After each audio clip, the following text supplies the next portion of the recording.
Kinumpirma naman ni Ombudsman Boying Rimulya na hawak na ho nila ang bank records na magsisilbing ebidensya sa isang malakihang kaso na may kaugnayan nga ho yan sa anomalya sa flood control projects. Sinabi ho ni Rimulya na hihingi sila ng tulong sa Anti-Money Laundering Council o AMLAC para palawakin pa ang investigasyon.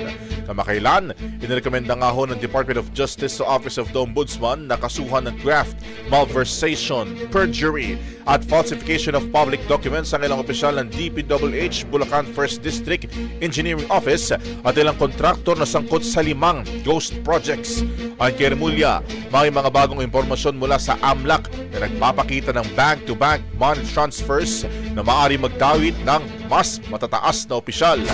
Dagdag pa ho ng Ombudsman, sisikapin ng mga pisikal o ng piskal ng gobyerno na mabawi ang mga pondo ng bayan na nalustay sa mga huwad na proyekto.